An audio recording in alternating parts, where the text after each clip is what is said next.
Hello, hello, hello. Once again, thank you for joining Let's Talk 1943, the Business Spotlight Edition.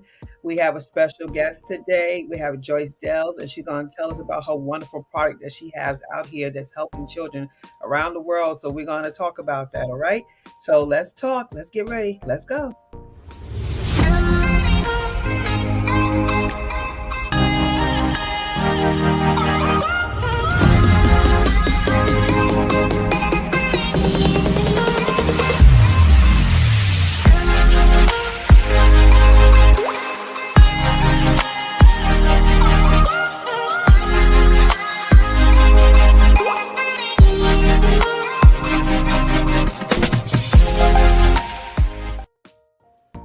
All right, we're back. We're back to Let's Talk 1943. Once again, I'm your host, Regina Smithwick, and our special guest today is Joyce Dales.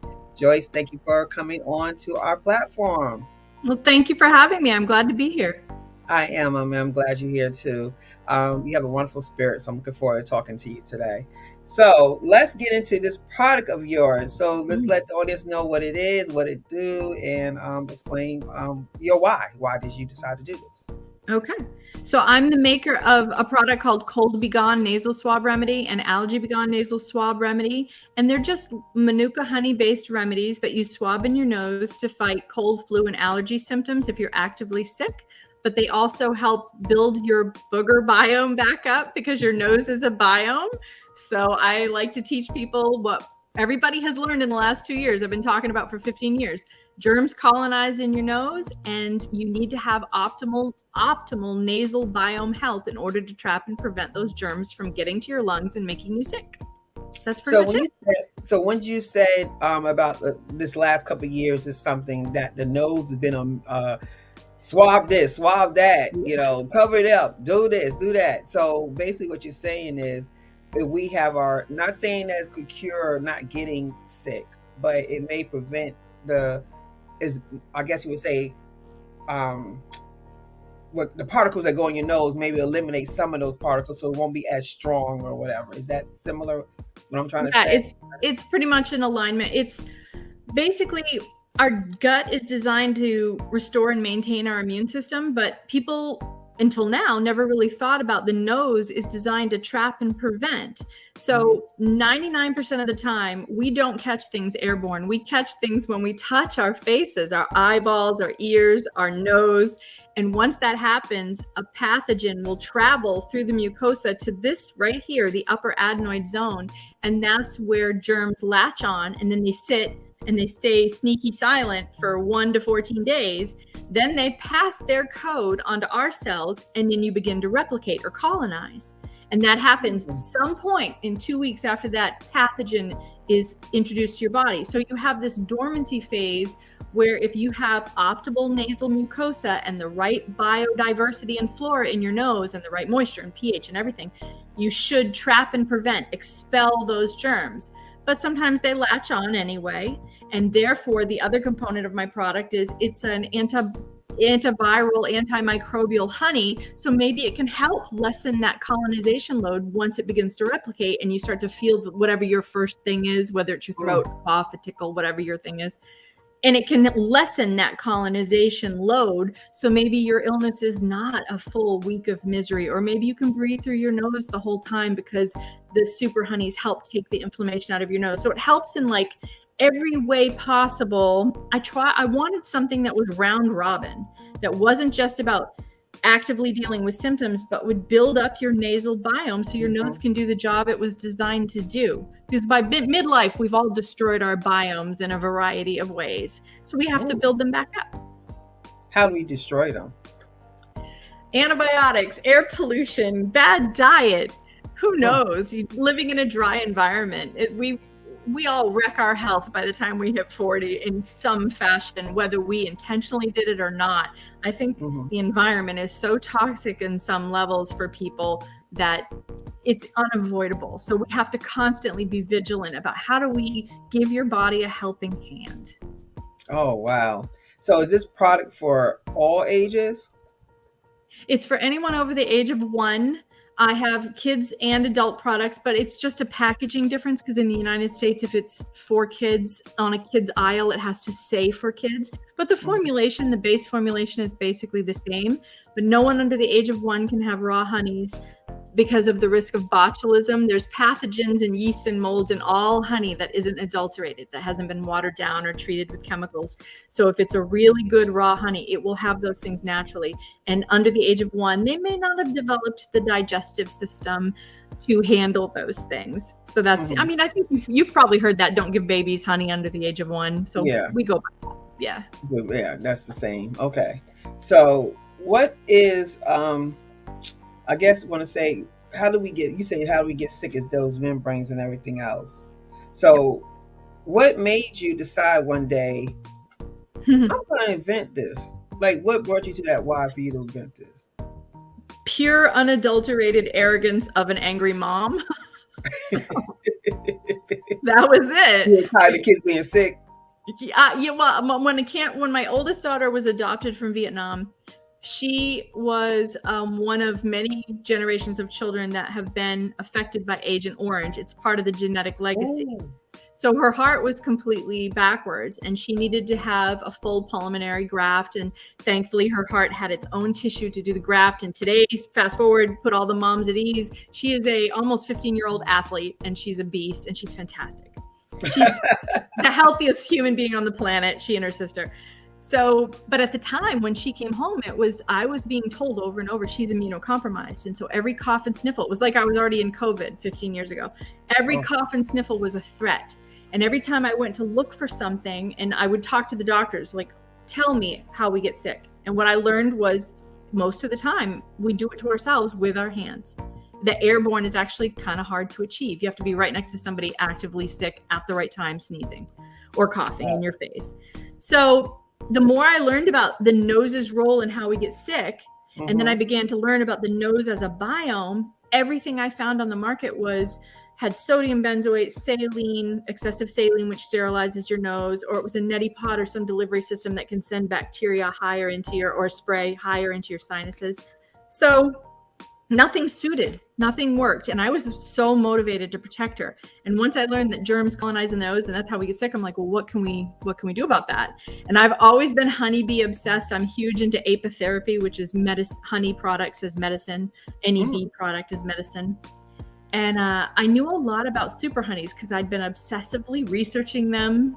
And I have no excuse for why I do things like that, but I do. I was doing that at the time about Manuka honey, which was brand new. They had just discovered why Manuka honey was a super honey, meaning it could reverse antibiotic resistance bacteria. And so I was fascinated by that. And then they were discovering other honeys from around the world had similar mechanisms or similar properties by different mechanisms, which science cannot replicate. Only the bee magic can achieve this. So I was like, well, okay, so can it do something about the colonization load without carpet bombing the nose? And because once you do that and use a saline or a chemical up your nose, you may get immediate relief from stuffiness, but you open yourself up to an infection an hour from now, a day from now, a week from now. So people who use those things chronically have 40% more infections. Oh, wow. Right. So I'm like, okay, how can I protect her and create a bubble around her and get us sick less often because we're in her face? So I worked on it for a couple of years. I went through every honey on the planet. I was blending in my kitchen like a crazy woman with mason jars and telling people, here, stick this up your nose. Stick this up your nose. How do you feel? Right. Let me know how it works out. Right? So that's, I grew up in a country store in Maine, and my grandmother thought dandelion wine cured everything. So that's, my mindset is there's a solution in nature for every problem in nature. It right? is. So I was going to find it. And don't tell me there's no cure for the common cold. Once I found out it was all about your hands and all about the nose, I'm like, no, we can do something about this. So it was just honestly just arrogance on my part. And once you're afraid for your baby and being handed a 1-year-old, I didn't grow her in my tummy. My hypervigilance and motivation, the responsibility that you've just been handed is off the charts. It really messes with your head. I mean, it puts your body through changes, even though you weren't pregnant. Your whole body's like, whoa, what is this? So your mama bear instincts are just cranked right off the bat. So that was what drove me from the start. I just think that everyone has a purpose, right? And a lot of times we don't know what our purpose is until later on in life. But we go through journeys and we pick up things on the way, and we don't know why we need them. And then when it is needed, you all go, aha, now I understand why the last several years this was going on. Because all that your grandmother, you being where you raised at, and the culture you're in, all of that stemmed to get you to the point of being a mad scientist in the kitchen. That doesn't happen just overnight. That happens years in advance. So that was your purpose. And her giving me bee things when I was little. She'd give me bee things, little bee things. And I just thought it's because honey was yummy. And then I became this obsessive researcher of honey years in advance of my daughter. So when you said that, that just gave me goosebumps, because I'm like, yeah, I mean, I guess that's why I was obsessively researching honey, is because I was... Right, because think about it, the gift that you received to have her, right? You didn't know she was going to have that condition. That condition, you needed to do something. So all your training you did before now comes to play, and she gives you the purpose to do it. Yeah. Think about it. Like, would you really do it in that way, in that aggressiveness, if it wasn't her? And you had to find a cure because you had to. You were scared for her, and you didn't want to be the one to get her sick. So it's for everyone in the house. Man, this is amazing. You think about it, how the divine order works. It's amazing. Yeah. I love that. It brings me back to that adoption parable, or I don't think parable is the right word, but that thing about there's a red thread that tangles all the way around the world and twists and knots, but can never tear, that connects me to you. So that red thread, according to the Chinese proverb, has been connected to me since before she was even in existence. So that must be what was tugging at me, telling me, get ready for this. Yeah, divine order. It's the same concept. Yep. Yeah. That's what it was. It was divine order. I love that. So all of this was in your plans before you were born. This was before you were born. Because your grandmother had to have the knowledge to be able to even acknowledge that to give to you. See what I'm saying? Yep. It was all planned out from the beginning. And you just listened and followed. And then now look at you. You're a successful business owner. And you saved your daughters. The signs are crazy. My husband is this pragmatic atheist. He grew up in Woodstock, New York. He's an environmental attorney, dude, software developer. So I married Spock, essentially. And I'm a very spiritual person, and I look for signs. And during our adoption, there were so many signs that he was having trouble brushing them off. Yep. Yep. And you can't get rid of them. They don't go, like, if you don't find a reason for it, it's still a reason for it. Just because you don't know the reason, there's still a reason. Isn't that something? Learn. And that was for him. This whole process was for him to see how things work. Because any other way, now he got to acknowledge it now. He has to, if you don't believe, but he has to acknowledge. Yeah.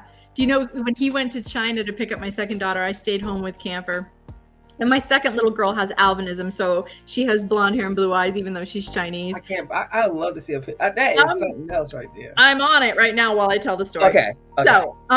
So when he went to China, we had the name Luna picked out, and not for like any Harry Potter reasons. I just thought I loved it. I loved that name. And her referral came on the day of the summer supermoon on her uncle's birthday. And so I'm standing out on the dock looking at this crazy moon, and we're looking at her first photo and trying to decide. And I just knew, looking at her, I'm like, why are you so familiar? Why is this Asian baby blonde? There were so many questions, but I knew she was mine. Like, I knew right away she was mine. So, and then she came home on the supermoon on St. Patty's Day. And when Jeff went to get her on his own, I stayed home with Camper because she was so little. He went with his father. And while he was in Asia, he stayed at the hotel that all the parents stayed at while they were being processed through the government. And across from the hotel was this little store. And it had a sign that was always in Mandarin. But then one day when he walked out of the hotel, it flipped to English and it said Luna's store. So he goes in the store, and there's this little Asian lady, tiny little creature, and her name is actually Luna. And see, in Asia, See? albinism is unlucky. Like in Africa, albinism can be considered you're socially a pariah or abused or trafficked or something negative happens. She went up to my beautiful baby girl and blessed her and gave her a blessings bracelet. And they are the two lunas of China. I'm telling you, the two moons. So what did he say about that? He came home and told me the story with like a genuine acknowledgement of the specialness of He had to. Yeah. He had to. You can't ignore that. He said, I walked by all of a sudden the sign flipped to English. It was it's not all of a sudden it was divine order. It was supposed to happen exactly when it happened. Exactly. It confirmed your Luna.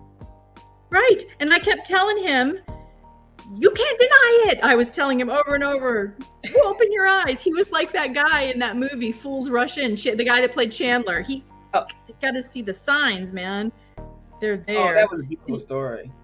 He's adorable about it. He really understands that, the signs are everywhere and you just have to acknowledge it and pay attention to it. Yeah, you have to pay attention to it. You definitely do.